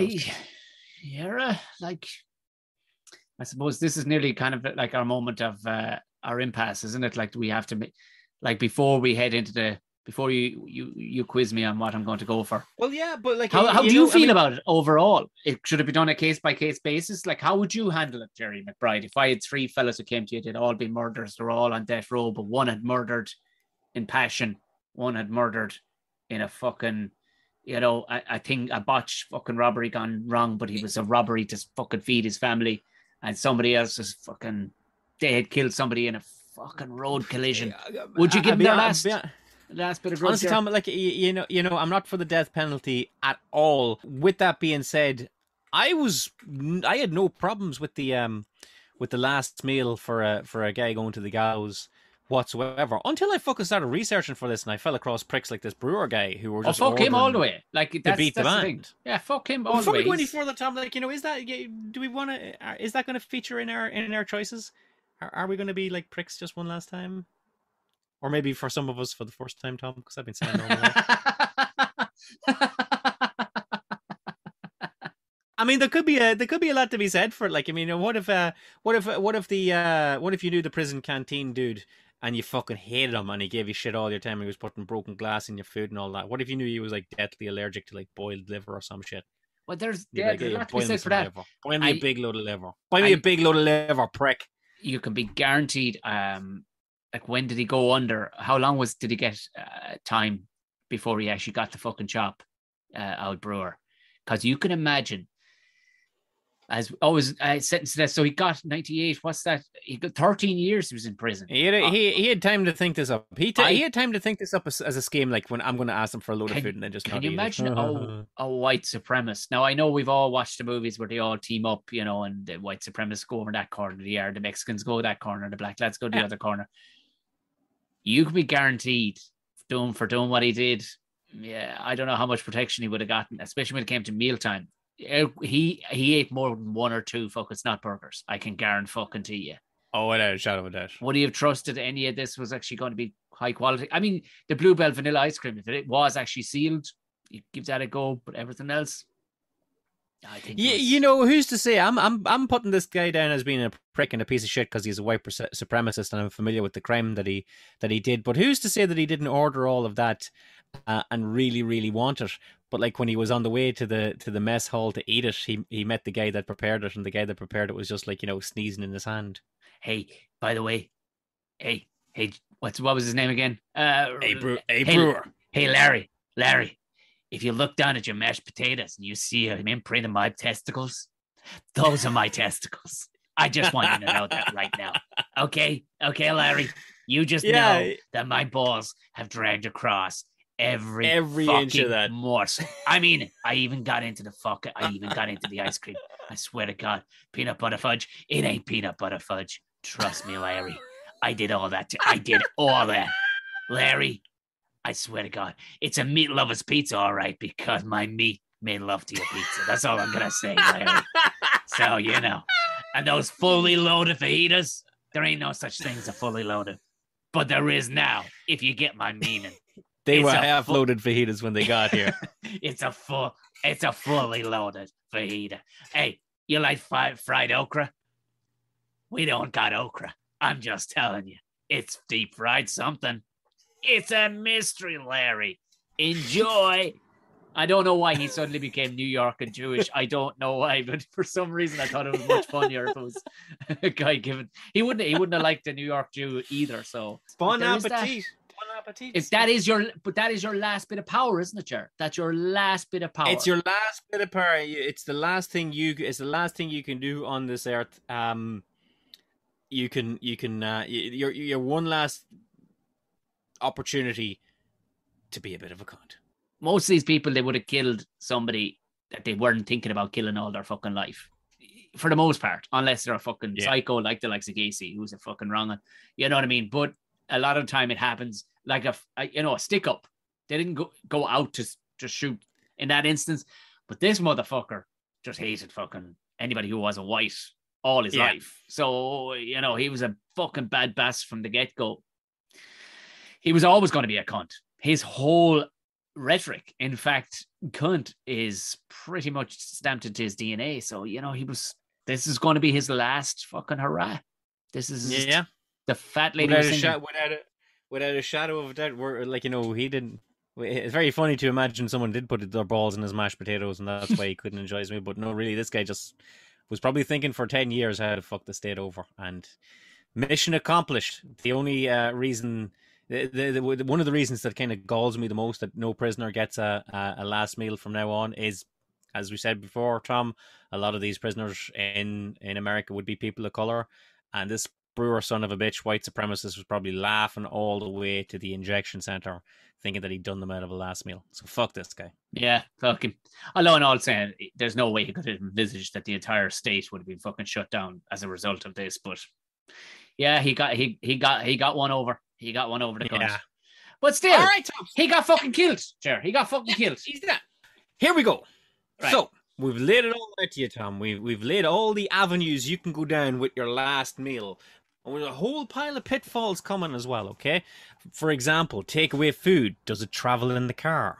Is it going to be ordered? Is it going to be warm when you get it? Is it going to be fresh? The last thing you want is a Big Mac that's been sitting out for 2-3 days. You want your mom's apple pie, but your mom ain't there to cook it for you, Tom. There's a lot of ins, outs, and what have yous when it comes to all this. I go first. I'll go first. Well, let's have a rundown of what we can do. We said number 1, we could be hungry hooers and just order a shitload of food and get through it all. Yeah. Number 2, we could be oddballs and we could fuck around with it. You know what I mean, Tom? We could make a name for ourselves, see what we could do. Number 3, probably, and you could regress into a childlike state and get all sad about it and just be like really, really sad and pathetic, and perhaps even try and do something good for somebody else. But ultimately, as we've seen, fail. Or number 4, you can just be a cunt about it. Yeah, I think I'm a bit of. Possibly there might be a touch of all the first 3 for me. I don't think I'm going to be a prick either. Let me give you some parameters, Tom. Okay, we're not in Texas, okay? So you can order whatever the hell you want, okay? Right. So yes, the choke is out. You can do whatever the hell you want. Okay, we're going to assume that we're going to the gallows, or we're going to the electric chair, or we're going to the injection center in Mountjoy Prison in Dublin. So if there's anything in particular that you like that's Dublin specific, you don't have to worry about, oh, well, I'm in Texas and they're not going to get me cuddled out here. Right. Let's assume that any of your favorite takeaways is some such that you will probably get it. And we might bend the rules of space and time. So if you decide that you want a Denny's breakfast, we might be able to sort you out there as well. Okay, so take that out of consideration, Tom. Okay. Okay. And with that being said, what's on your menu there, Tom? Before we go any further, we're going to have a lot of American listeners on this, and they would have heard you say the word cuddle. That's not a Monaghan fucking phrase for a warm embrace. I had it once. 'Twas enough. Yeah, I'll not be having it again. It's poverty food, people. And don't give me this. It's all cool. It's poverty food. They have something even more horrendous down in Cork called tripe and drisheen. We might leave that for another podcast to tell people about the horrific things that are. Oh yeah, it's exactly what it sounds like, Jer. It's exactly what it sounds like. Coddle is a meal tripe based and out of Dublin. Tripe and drisheen. What's drisheen? I know what tripe is. I don't know. It's some other fucking gross shit. I don't know. And I worked in a beef plant. I'm sure I could ring the old man right now and ask him what drisheen is, but it's like, yeah. I get the idea. I won't be going back. And the mystery is not there for me. Anyway. Okay. I was flip-flopping all over the fucking shop on this one. And I'm a fucking egomaniac. And I don't know, this doesn't seem to have come up too many times in it. When it comes to food, I back myself to the fucking hilt, Jer.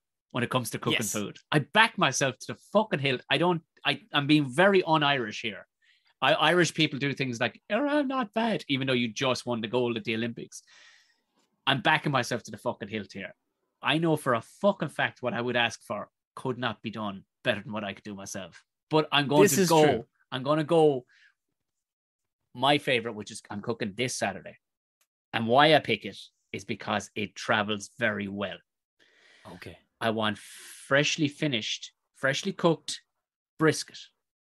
Okay. Brought to me in Mountjoy. Take as long as you fucking like, lads. Because it's only getting better in the box. Okay. It's only getting better in the box. It gets softer and softer and softer the longer you fucking leave it. If you can leave it for fucking 10 hours wrapped so it doesn't lose too much heat.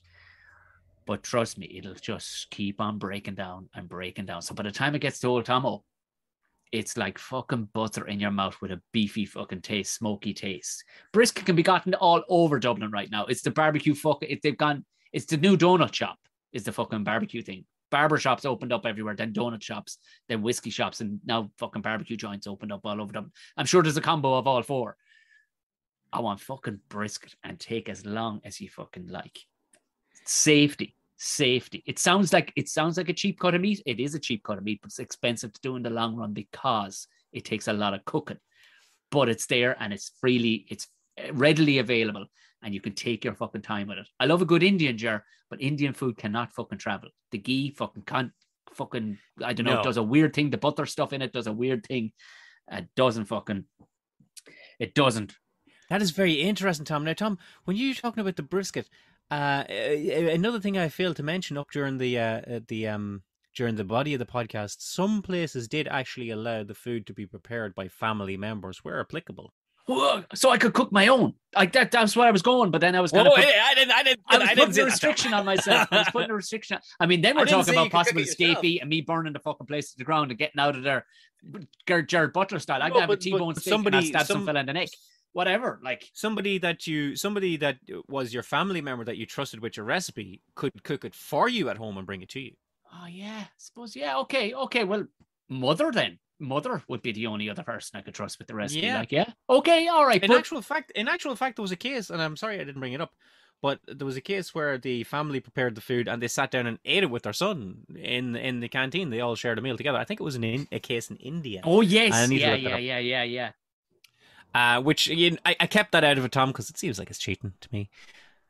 Yeah, I mean, where are we going at that point? I mean, it's like we're going to exchange Christmas presents and all the rest of it. No, this is keep it between the lines. This is excellent. Prepped. Okay, all right. That's well, that's good, Tom. Now, Tom, you're ordering your brisket, your delicious brisket, and I fucking love a bit of brisket myself, Tom. I'll be honest with you.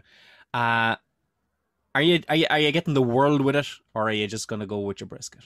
No, the only thing I penned down here was me not acting a prick, and this is my kid. This is the kid coming out in me. This is probably a bit on the sad side because the world's my oyster when it comes to this. Buttery mashed potatoes, Jer. That's Simple as. That's my Cheetos. You can't fuck it up. That's sure my you Cheetos. can't? Nah, you can, but fuck me if you do, then Christ above. Like, but buttery mashed potatoes. Queens, to be exact. I know, but they do make a good fucking mashed spud. Plenty of salt, plenty of butter. That's the kind of kid in me. Truth be told, if that's all they came on with, I wouldn't be raging. If I was putting somebody out that I didn't want to put out, would you just give me the spuds? But you're giving me an open license here, so I want mashed potatoes, which will always go with barbecue food. It's as simple as it's, you know. Tom, mashed potatoes and barbecue, especially with the melty butter. That is a measured last meal, Tom. I gotta tell you, a lot of these ones that we've talked about, it felt like they were just struggling to find the one thing they wanted. These are men that were not at peace, so they just said, give me one of everything and something's bound to make me happy. Yeah. Do you know the way I said I wasn't going to be a prick? Yeah. I'm joking. I'm totally going to be a prick. I want fucking Wagyu beef, and I want it fucking inch and a half thick, and I want to be able to cook it myself on my own fucking stone down the kitchen. I can be watched. I just want to cook it myself with my own hot stone down there. I want inch and a half Wagyu sirloin. I don't fuck around. Get it to me and get it to me fucking right. Yeah, you'll have to go to a special butcher for it, but it is available in Dublin. It is. Fair enough. Okay. Let me ask you this, Tom. What are you drinking? Now, this is where we go back to probably my childhood again and a bit of sadness. I could, as you saw earlier, I could go with milk and all the rest of it, but if I was having one last fucking hoolie, a bottle of Lilt. A bottle of Lilt? Yeah. You're going to have to be very specific about that, Tom, because I hate to tell you this on fucking live podcast. They've changed Lilt. Yeah, I had it a couple of weeks ago and it changed, but okay. You said I could bend time. I could bend the space-time continuum. Can I get a glass bottle of Lilt? That guy roaring up the fucking ODR there, 88 miles an hour, could bend the space-time continuum. But if we are going to bend rules a little bit, what do you want? I want Lilt from a glass bottle that you used to be able to get in bars. Okay. That is a hell of an order, Tom. That's a perfect order. A glass of Lilt. I like that. I want... Everybody went for pints of ice cream. I can live without ice cream, Jer. I could live without ice I could cream. live without ice cream, Tom. I'm so glad to hear you say that. I don't like ice cream. But I do like to cleanse my palate after beef. I want the proper cheese platter. None of this shit that you get in Tesco's where it's stuck together with sweatiness. Oh, yeah. I want the proper cheese platter. I want Cashel Blue. I want proper soft Gouda. You know what I mean? I want cheddars. I want Edams. Maybe a fucking little mozzarella ball there as well. Fucking throw in an olive. Just why not? Fucking little bit of pastrami. Just fucking stick it together with a stick. They probably won't allow me to have a cocktail stick, truth be told, but I can dream. Just a nice little fucking finisher. Now, that's just to cleanse my palate. And like I said, a lot of people went for ice cream and everything else. Oh, fuck ice cream. Fuck ice cream. Because now we're into the final gear. We're coming down into second. We're pulling her into the yard. We're into first gear, but we've got a long yard to go. Assuming I've got maybe 14 hours before I get the chop. I want. It could be up to a week, Tom. You know, you just don't never know. Well, we'll say I'm timing it right before the chop because I need these hours. I need the hours specific because I don't want fucking anything else in my head between me walking the Green Mile. I don't want that. I want me just finishing my last morsel. And what I want, I want about 14 hours of a step out. I want a 14-hour supply. I'm not putting a measurement of it. Whatever makes me happy, I want a 14-hour supply of these next two items. And that's all I want with my lilt. I want a 14-hour supply. So say I eat fucking 1 an hour, whatever it takes. No measurement, no nothing. Just a 14-hour supply of proper Maynard's fucking wine gums and milky teeth from when I was a child. Not the fucking yolks nowadays that taste like fucking fertilizer. I want the ones from when I was a child. And the reason why I want a 14-hour supply is because I want to watch all 3 of Lord of the Rings. Which, Tom, I gotta tell you, a guy asked for that. A guy asked to watch Lord of the Rings. I'll look him up now in a little second. We'll throw it up on the socials. A guy asked to be trilogy. No, just one. He might have asked to watch the trilogy, but I'm thinking the trilogy is probably 14 hours. I'm guessing with piss breaks. Yeah, it's about it. And you're going to be there sucking down milky teeth the whole time. Yeah, the whole time. I don't know what the measurement needs to be, but that's all I'm asking is let me fucking go down the final fucking stretch, 14 hours worth of milky teeth and wine gums. And that'll do me. And lilt. Because I don't need my teeth. I don't need my fucking teeth. I don't care. Yeah, fuck it. I got milky ones. That touches a lot of bases, Tom, from what we were talking about. You've got a little bit of hungry here and there because you know exactly what you want and you want 14 hours of it, don't you know? Yeah. Something tells me that milky teeth are going to start bothering you around about 6 hours in, but we'll give it to you. And there is a little touch of sadness to it there as well. The lilt and the mashed spuds. The lilt. Yeah. It's just a little touch of the childhood sadness to it there. You know, that's I kind of expected that a little bit from you, Tom, that it would be something that would harken back to younger times. Like it wouldn't be something that you've only just fell across. Yeah. It's not bubble tea. No, exactly. It's not fucking green matcha fucking tea. Apparently, we have the ceremonial fucking standard inside the house there. She tells me it's the better one. I wouldn't fucking feed it to a duck, but at the same time, we're drinking it, Jer, because we're on a detox at the moment, and that's just fucking great. But until Saturday, and I fucking cook my brisket with beer. It won't be lilt, it'll be beer, because as you said, they have changed lilt. 'Tis not the same lilt. It ain't lilt. Now, fucking tilting and windmills. I'm very interested. You've been poring over these whores for fucking 3 weeks, and this was your baby. This is because you read this book back in 2005. Old fucking what's his name's book? The lad who was a chef for 11 years. Young Price. So you have thought long and hard about this. I've got a couple of things. Yeah. No flip flopping now. I want you to tell me what you straight down the middle. Well, like I said, Tom, a lot of it was at the door. I have a notebook. You got a notebook, and I'm ready to go. Yeah. It's real simple, Tom. All the meals that we've seen so far have all had one thing in common. They're all dinners. Yes. But what I prefer, Tom, is a breakfast. Oh, Jesus, now. Oh, fucking hell. No. Yes, absolutely. Because whereas McDonald's doesn't travel and KFC in a bucket after an hour is just a bucket. Yeah. And indeed, you can't necessarily trust the guy that's working the mess hall that day to make you savory mince like your mom used to make or whatever it is. Mm-hmm. It's very hard to fuck up a fry. And I've never had a fry I didn't like. Never? You've never had a fucked up fry? I have had fries that were better than others. Okay, all right. But you'll still always plow on. I get that. I get that. Pork products need, I get it. I get that. I get it. To me, Tom, like a perfect meal is like a hotel breakfast, okay? Like a hotel buffet breakfast. Good hotel. Now, None of that in a slimy good shit. hotel. Yeah. No, you get a good one. We'll assume this is a good one, okay? Right. You get a good one, okay? Even at the best of them, Tom, I rarely make a pig of myself. I know I kind of joke on Twitter that I make a pig of myself at the hotel buffet. But I'm very reserved. I might eat 3 sausages. If the bacon is crispy, Tom, I might eat 2 to 3 slices. I would like white toast there as well with butter, because if I want to make a sandwich, I just might. I would like my eggs fried, Tom. Okay.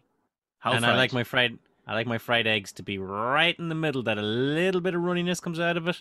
Yeah, But yeah. You're not swimming. Tom, I do not want beans. Not even on the side. You come to me with beans for my last meal, and I'll be like that son of a bitch with the SpaghettiOs. I told you fuckers, I don't want beans, and I don't want fried tomato either. That was going to be my next question. Because I had a fried breakfast this morning, and the fried tomato came, and I went, why did I not mention this? Because I like a tomato. Don't have it anywhere near my sausages, please. I want nice white pudding. I do not want black pudding. This is less what would Jerry like for his last meal, and more like how does Jerry like a fry? Yeah. All right, is there Tom, any specifics to these sausages or what you know what I mean? Are you happy to trust the hotel? Here's the thing. Do you want them to come from Clonakilty? Do you want them to come from fucking Monaghan? I don't want them done in a deep fat. I don't want them done. I want them done in a pan, not in a deep fat fryer. Yes. Much different. Yeah. And I don't like that sort of soggy bacon. I want it crispy. Okay. Yeah.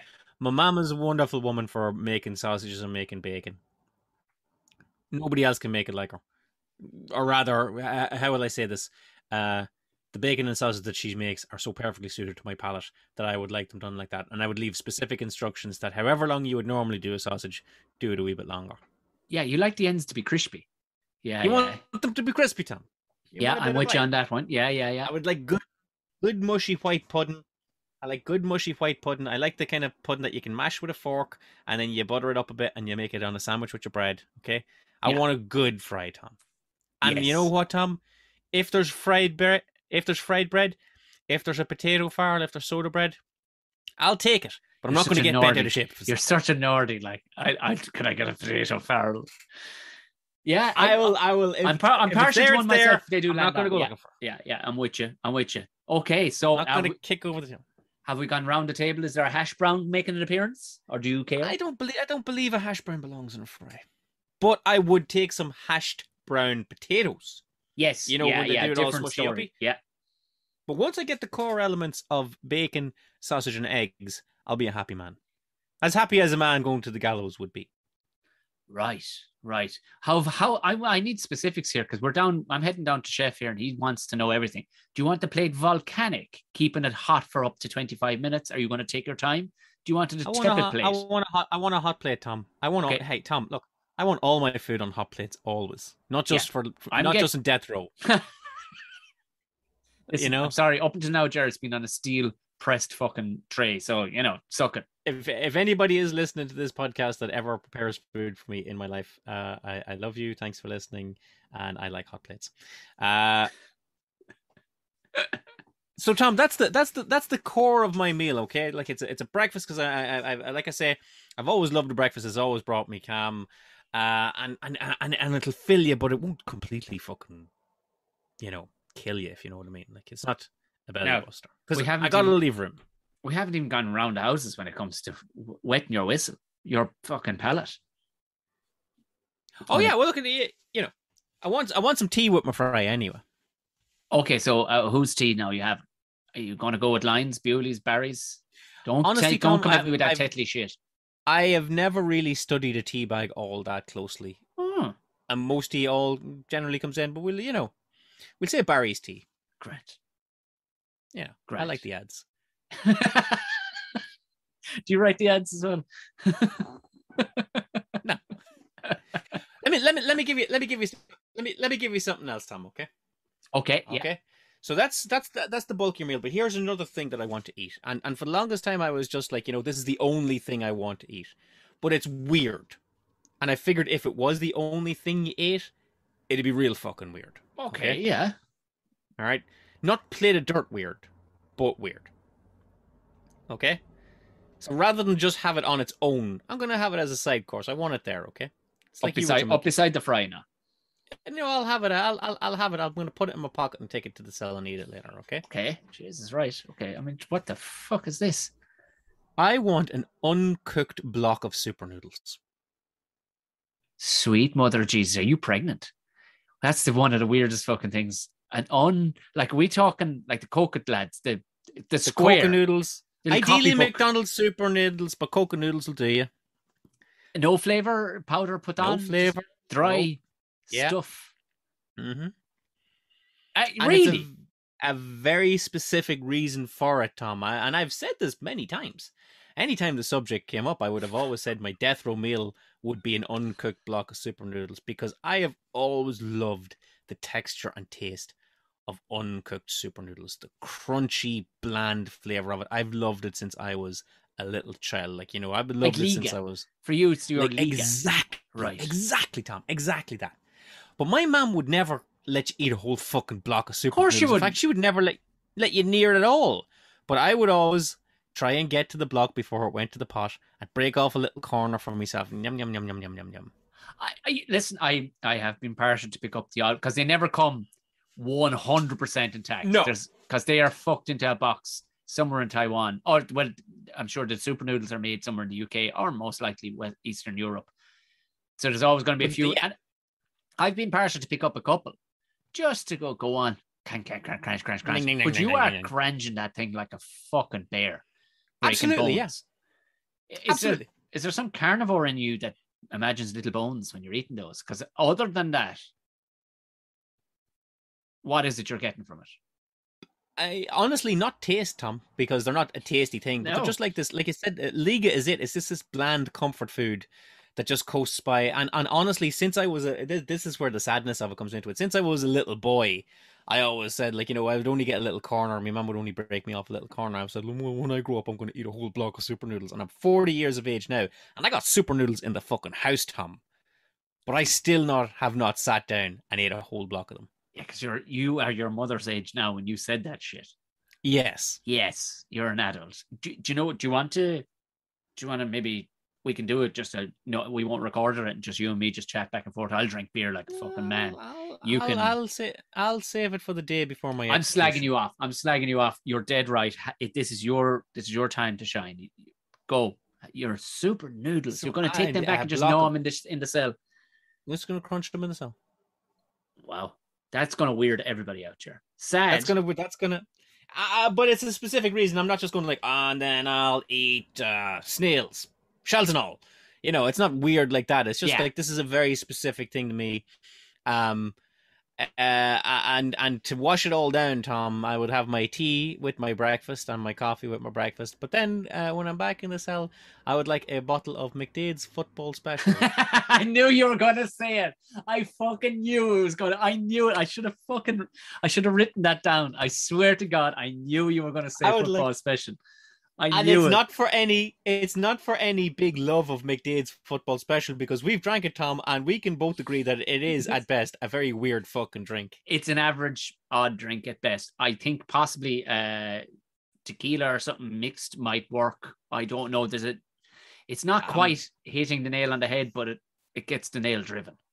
Yes. I would put away a bottle of McDade's football special because even in the face of death, Tom, I keep the brand strong. 50 years later, to be talking about McDade's on a podcast somewhere, it'd be on Wikipedia. You would make Wikipedia with that because I'll go, what in sweet fuck is this? Okay, McDade's. There you go. Special. And that was all I had in mind, Tom. But I got to tell you, you threw me a little bit with the talk of sweeties. I didn't know there was going to be sweeties here, Tom. So if I'm going to have sweeties as well, I would like some of those 20p. Big dolphins that used to be. There was a pink one and a white one, and they were real dusty. Yeah. And there was like a snap when you ate them. Yeah. Yeah, Snap go on, got I'll have a stronger couple the of longer they were in that fucking shop. I can tell you that. Yeah, and the longer they were out in the air, the nicer they got. They're like your brisket. They couldn't go bad. No, it couldn't go bad. And it's basically the same. I think it was the same stuff that the milk teeth was made of, but just when it was in a bigger form in the dolphin. Oh, for sure. Yeah. It just affected the crunch of it. Jerry, the crunch and chew of it. They most likely insulated fucking boat hulls with the same shit. You know what I mean? Oh yeah, the dust on it was asbestos. See, I'm only asking because I'm asking. You got 10 hours to kill. You got a telly in front of you. You're got stuff in your face with fucking McDonald's super noodles and the odd fucking flipper. What's on the telly for Jer? We're gonna not just give you food. We're gonna give you your viewing pleasure too. Yeah, I hadn't thought about it, Tom. I mean, like, honestly, I'd have to think about that. It would probably be an Avengers movie or something like that, just off the top of my head. Okay. I mean, you're not going to sit down and watch, much as you might like it, you're not going to sit down and watch No Country for Old Men. You're going to the fucking chair. It's a bit fucking rough, all right. You know? Yeah. The Green Mile. Yeah, might be off the list. probably something easy and nice, like an Avengers movie. And hey, you know what? While we're at this, Tom, can I have my phone so I can scroll around on Twitter? Man, your Twitter profile will go through the fucking roof if you were on. Okay. Well, there you go. Look at that. That's measured. We didn't make hungry heroes out of ourselves, Tom. Not too bad. Now, I probably did a bit. I probably bad. went a bit glutton. I didn't mention how much brisket I was thinking of eating. I was planning on eating a lot, Jer. I won't lie. And then, well, I might shout to your man and ask him, does he have any more sausages?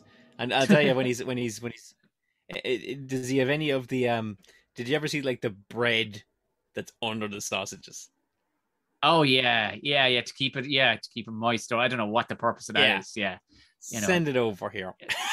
See that whole get the bread. Just take it over here. Just the whole kosh. That whole Can we wheel that over here, please? Yeah, and you know that toaster with the little fucking treadmill pass it. Yeah, I'll have bring the whole fucking thing here, please. Oh yeah, like one more thing on the breakfast, Tom. No mushrooms, and I do like mushrooms, but not in a fry. Really? Yeah. Will you let me at least garnish it with a little bit of parsley, just to be a little French about the whole thing for you? Yeah, sure. And get me like a little silver bowl from the 80s with red sauce and another one with brown sauce in it, and I'll choose what gets dipped and what. I wouldn't touch fucking brown sauce on a when it comes to breakfast myself, but every now and then I get a note. I get you. Never A1 sauce or whatever. A1 chef sauce or whatever. Fuck that stuff. Yeah. God damn it. Well, that has word been from today's sponsor, A1 sauce. I think we've revealed a bit of ourselves to the people out there. You come across quite adorable. I come across a bit of a fucking thoughtful prick, but when it comes to what, Tom? As I was listening to yours, I was like, "Fuck, I wouldn't mind a bit of brisket now." It's called down to Saturday. There you go. If you're listening to this, which I'm assuming you are, because that's how podcasts work. Yeah. If you're hearing me say this, you are listening to it. What would you eat for your death row meal? Let us know in the comments. And I really do want you to do this. Let's hear it in the comments. Really want to know what people are thinking. We're going to pimp the shit out of this one. We want to hear, based on our criteria and what we've said to you. So don't just blurt it out. Have a little think about it. Think about everything that we've told you today. And figure out what you would have for your death row meal. Let us know in the comments. You can let us know on Twitter at Tom and Gerry Show, or indeed on Instagram. I believe it's at Tom and Gerry Show as well. Jerry with a G, that'll find us. You can find me on Twitter at Jerry McBride with a G, Tom_O'Mahony. Give us a follow. We like to see those numbers go up. If you're also listening to this podcast but you haven't subscribed to us yet, Tom, can you think of a valid reason for that? Just hit subscribe. Sometimes people can stumble across. I get suggestions all the time when I just like Google when it happens. You get suggestions. Some people will have, because of the whole true crime, I suppose, spine based of this, but really it's a culinary thing more than anything else. We may end up with two sets of people. If you haven't hit subscribe, hit subscribe. There's an absolute rake of things. You'll see that we're actually in season 6. By that, there has been 5 previous seasons. Go back and have a gander. And if you wouldn't mind, once you've done all that, you've subscribed and told us on whatever platform you want, where you want, what you'd have for your last meal, why don't you write us a review? Give us a 5-star as well while you're at it. You can do it on only a handful of platforms at the moment. I don't know why you can't do it on more, but you can definitely do it on Apple Podcasts. It's coming to Spotify, apparently. You can do it on, I think, possibly Stitcher, maybe Acast. If you can, please do. Failing that, take a screen grab of you listening to this, of the thing on your phone or whatever, and just write us something nice. Tag us in it. We'll see it, and we will reply. Other than that, Jer, this has been absolutely fucking delightful. This has been an absolute blast. And Tom, the season 6 train keeps on rolling. We've got another absolutely wonderful episode next week. Keep an eye on the socials and you'll find out what the subject is there. We've got more bonus episodes coming on Thursday with our worst gig ever. Another shout out to our man Rob Steers for his wonderful artwork that you can find. Has everybody spotted all the Easter eggs in the words Tom and Gerry? Zoom in real close. Let us know what you see there and give Rob a follow on Twitter and Instagram at Rob Steers, Stears. Like the cattle, Tom. I basically talked about murdering an entire cow for my last meal. So, it is pointless. And I'm wrong. I can't spell steers as in cattle is spelled Steers. So I guess I fucked that up as well. No, you're not. You're right. Steers the other way. Right? Yeah, you're right. Steers the other way is i.e. how you point a car in the right direction. Given that there's this much debate about it, Tom, I'm not winning. Regardless. But I'll tell you one thing I am winning at, and that's podcasting with you, my good man. Season 6 is rocking and rolling. Thank you so much for your support, everybody. Thanks for listening, and thanks for all the lovely things you've said about our Fred Dibnah episodes. We've got more goodness coming up for you in Season 6. So, Tom, let's go light up old Sparky. Good night. Thanks, everybody.